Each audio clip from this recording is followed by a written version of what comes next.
Si on avance un petit peu, on voit à droite à gauche des fissures. C'est le genre d'endroit où certaines chauves-souris vont venir s'abriter.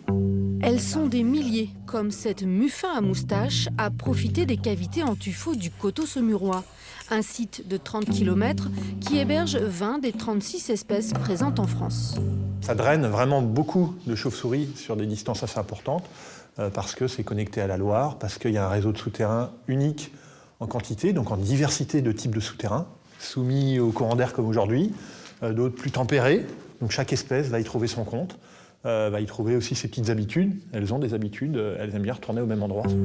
Certaines ont fait plusieurs centaines de kilomètres pour venir hiberner ici, mais toutes ne verront malheureusement pas le printemps, dérangées par les intrusions de visiteurs dans les cavités. Une chauve-souris, quand elle est en hibernation, son rythme cardiaque, ça baisse à quelques battements par minute. Sa température également est très très basse.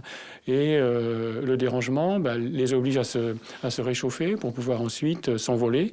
Et donc si on répète ça plusieurs fois par hiver, la chauve-souris n'est plus capable d'atteindre le printemps. Pour protéger leur habitat, la LPO et le parc naturel régional Loire-Anjou-Touraine accompagnent les propriétaires privés ou publics. Une trentaine de sites ont ainsi été aménagés. On n'a pas forcément besoin à chaque fois de mettre un aménagement lourd, grillage, grille ou autre. Des fois, simplement communiquer avec le propriétaire, lui expliquer l'intérêt et l'enjeu de conserver la tranquillité de ces sites suffit pour que le propriétaire prenne conscience de la nécessité de laisser les chauves-souris tranquilles. Espèce protégée, la chauve-souris est un super prédateur. Elle peut manger jusqu'à 3000 insectes par nuit. Un allié non négligeable l'été contre les ravageurs de culture.